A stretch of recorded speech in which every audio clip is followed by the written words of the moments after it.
and subjects. With each example, we're going to begin by identifying the prepositional phrases because we know that the verb of a sentence and the subject of the sentence cannot appear inside a prepositional phrase. So we can find the prepositional phrases and then just ignore that part of the sentence so that we can focus on finding our essential parts, the verbs and the subjects. So if we look at this first example here, several of my friends work at the mall on weekends. We're going to start by looking for prepositional phrases. So we notice here the preposition of. So if we ask of what or of who? Of my friends.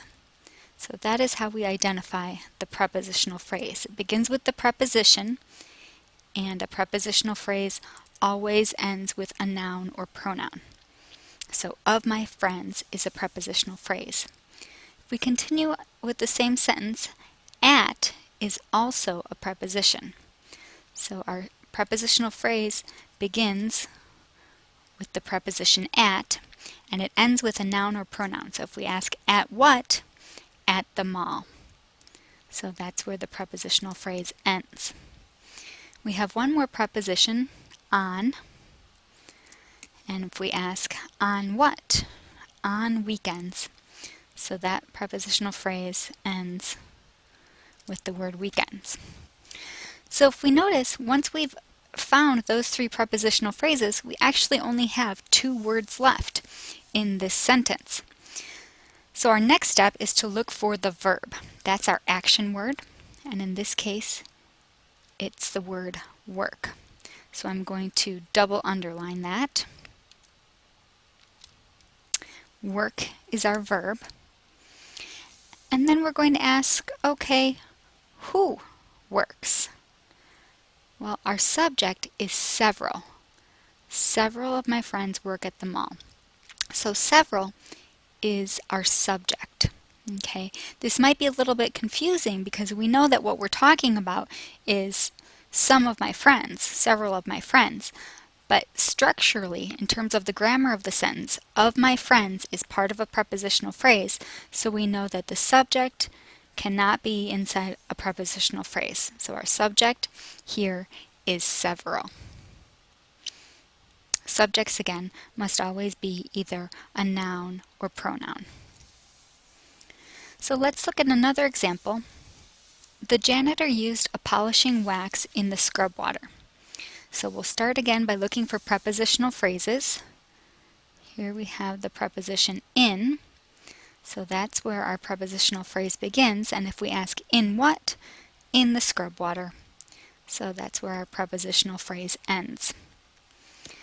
That's our only prepositional phrase in this sentence. So we're going to take a look and look for our verb. What is our action word in this sentence? It is used. Used is the verb. So I'm going to double underline that. Okay, used is the verb. And then we're going to ask who used. Who was the person who used the polishing wax? Well, the janitor. So janitor is the subject of the sentence. So one thing I want to point out is this word here, polishing. So polishing, if we think about it, is generally an action, and verbs that end in ing can be verbs, but they're only acting as a verb in the sentence if they come with a form of the verb to be. So I'll just add a different example here. If we said, he was polishing, and continue on from there, then we have a form of to be. And in this case, was polishing would be the verb. So whenever we have a verb ending in ing, it's only actually acting as a verb in the sentence if it comes with some form of to be. So that was just a little bit of extra information about that one. So let's look at example 3 here. Each of Jim's daughters has a phone in her room. So again, we're looking for prepositional phrases. We've got our first preposition of, so we'll put parentheses to begin that prepositional phrase there. And of what or of whom? of Jim's daughters. So that's where our prepositional phrase ends. Again, it always ends in a noun or pronoun. Jim's here is just a possessive telling us whose daughters we're talking about. And we also have the preposition in. So our prepositional phrase begins with in, and if we ask, in what? In her room. So that is where our prepositional phrase ends, with the noun room. So now we're looking for our verb. What is the action in this sentence? In this case, it is the verb has. So has is our verb. It's our main verb in the sentence in this case. Has is one of those verbs that can either act as a helping verb or as a main verb all by itself. In this case, it's the only verb, so it's acting as the main verb. So who has a phone?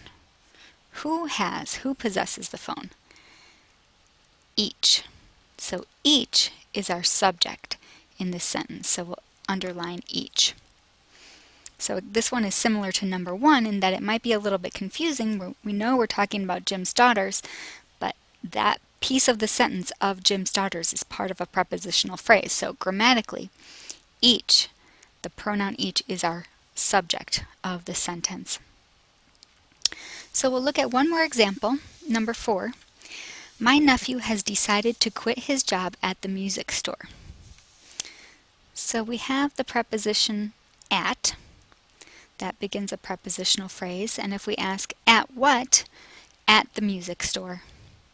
So we know that our prepositional phrase ends after the noun store.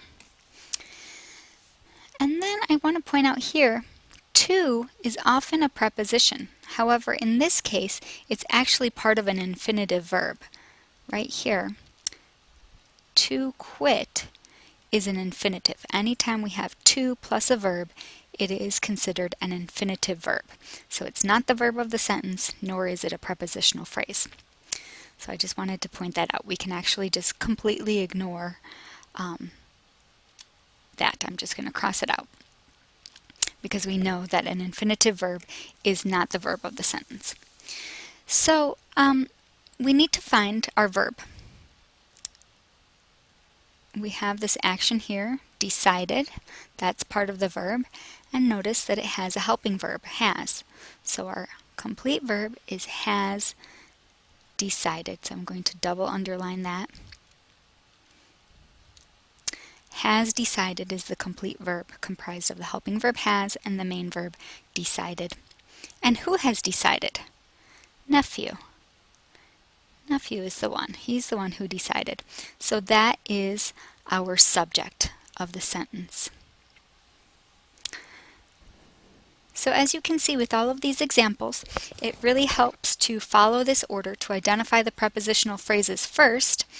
That really takes a lot of the sentence out of the picture. Then we can try to find the verb and then try to find the subject from there.